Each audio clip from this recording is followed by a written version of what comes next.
control. You're trying to square off your hips. Switch. Touch your knees and ankles. Back to the left leg.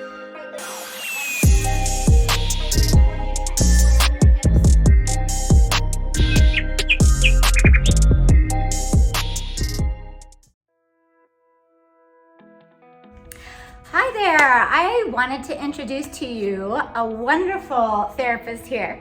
This is Dr. Yoav Nagar, and he is with Sports and Spine Rehabilitation Center, and he is going to show us some fabulous, amazing exercises that he does with his program in his studio. And I tell you, I highly, highly, highly recommend him. If you get a chance to be here in Sherman Oaks, California, you have got to check him out. And so we're going to show you some exercises today. All right? So here we go. Okay, Tasha, please lay on your back. On my back, okay. So we're going to start with the basic movement patterns of a supine baby position in 3 months. And this is very similar to Pilates in what we call tabletop. It's 90-90, so 90 degrees of hip flexion, 90 degrees of knee flexions.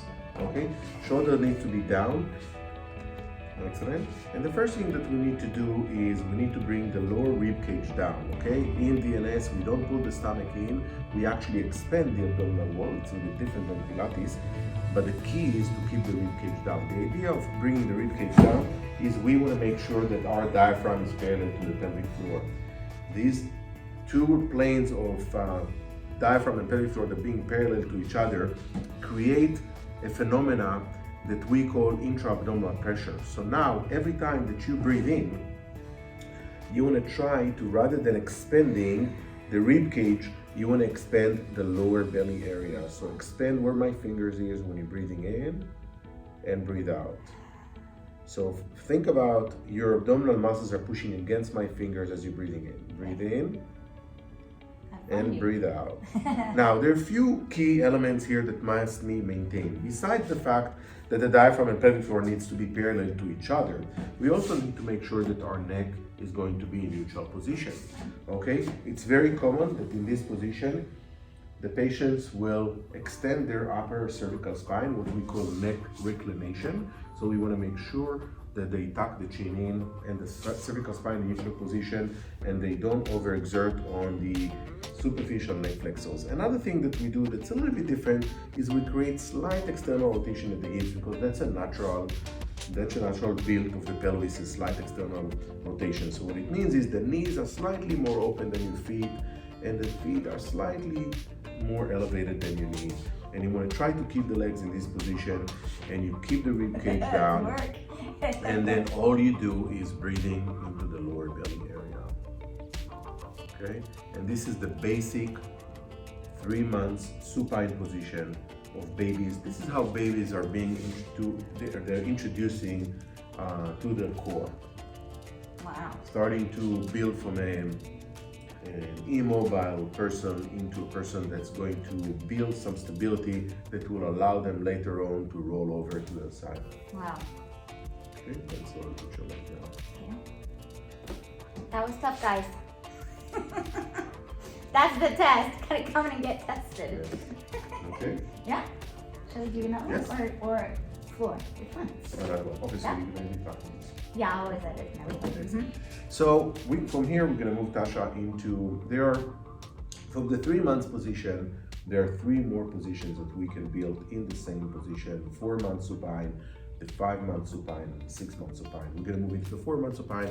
In the 4 month supine position, the babies elevate the legs a little bit more. This time, usually they place their hands in the lower belly so they can feel actually how they're expanding the abdominal wall.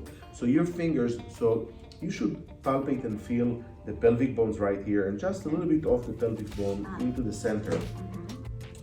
And then bring the rib cage down. Okay, keep the neck in neutral position. In my ribs. And then every time that you breathe in, you want to feel that you're pushing these fingers up to the ceiling. So you're expanding the lower abdominal wall. And breathe in.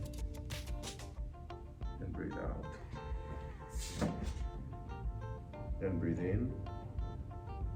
And breathe out. Now, a few key points here that you're going to see when the legs are what we call the neutral position, or we use a term called centrated position, if a patient has a weak core or core that is not well connected to, you're going to see that the legs are starting to shake. Okay, it's going to be very difficult for a patient to hold the leg in this position if the center of the body is not properly engaged. Now, there's going to be some compensatory patterns that the patients will look for. One of them will be to extend the lower back. And that's how people develop if they have weak core, what we like to say, or poor stabilization system that we use. They will extend the lower back and engage the back muscles instead of using the front muscles. Exactly.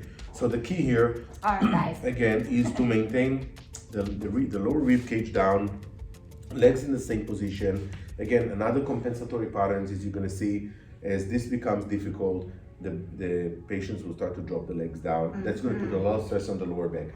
So maintaining the knees in these positions, maintaining the leg in this position, making sure that the legs do not shift downward, okay? Exactly. Maintaining the rib cage down, make sure that the rib cage, the diaphragm and pelvic floor are parallel to each other, and you're not using the lower back muscles using the front. Now, we start to see here in Tosha that she wants to elevate the shoulders.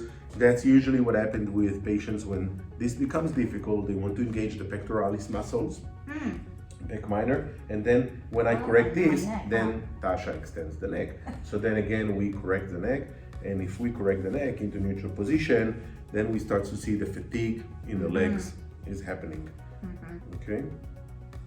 So it's a key point when you are, exactly. So again, when I see too many compensations and I cannot control it anymore, I'm gonna put the legs down. The idea of these exercises is to make sure that we train the brain to use the right muscles at the right time without compensatory patterns.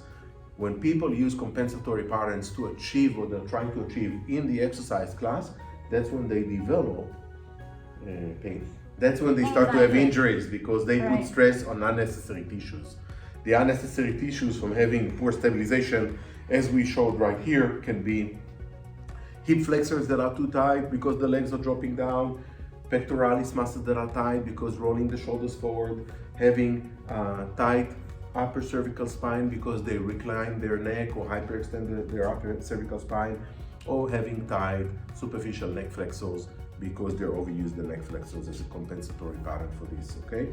Another thing we see a lot is people have tightness in the upper abdominal muscles and the diaphragm because they flare up the ribs rather than keeping the ribs down, okay? What happened here biomechanically is the abdominal wall is actually eccentrically elongated, what we call bracing. So there is a new phenomena that we researched in the last 10, 15 years. A lot of people have been researching that and they're talking about the phenomena of abdominal bracing rather than hollowing. What people used to do in the past, they think that core activation is pulling the stomach in. In this case, we're starting to learn and see that actually naturally what happens is the abdominal wall expands and then lock. That is actually the proper core activation phenomenon, okay? And relax. So now, you can stay down. So from here, we'll move into the 5 months position. Okay.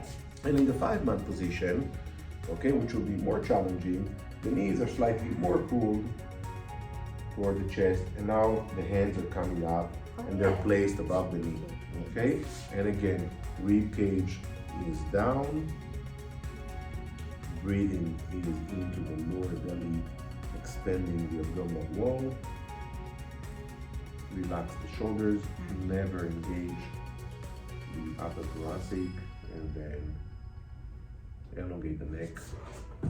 And sometimes I use this position if I want to retrain the neck muscles to relax and elongate the cervical spine, not just for the lower back, because you would see that people with poor activation of the stabilization system will have a tendency to hyperextend, and they'll always complain about pain in the upper part of the cervical spine. So we do this position, and then we teach the patient to elongate the neck this way, okay? Tuck the chin in, engage the deep neck flexors rather than the suboccipital muscles and the superficial neck flexors, okay? That will be the 5 months position. Okay, and put your legs down. Wow. It's definitely a shift in how you function or where to focus in breathing. So it feels like a fantastic balance and something that is definitely incorporating the root of fixing the problem versus how a lot of us athletes or everyday people have not ever learned. And it's more about, we are training the brain here to engage into the right muscles, into the right sequence, rather than training muscles. This is more of a brain training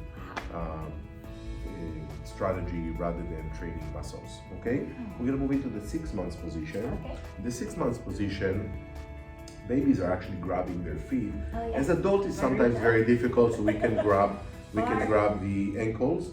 Okay, and again, we relax the shoulders and the breathing into the same area. Keep the rib cage down. Okay, and again, neck reclination. We see that again.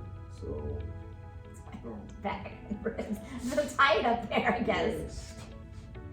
And the breathing is down here, and we want to try even to keep the legs higher. There. Okay, so less opening. Excellent. Keep the shoulders down and breathe in here. Breathe down.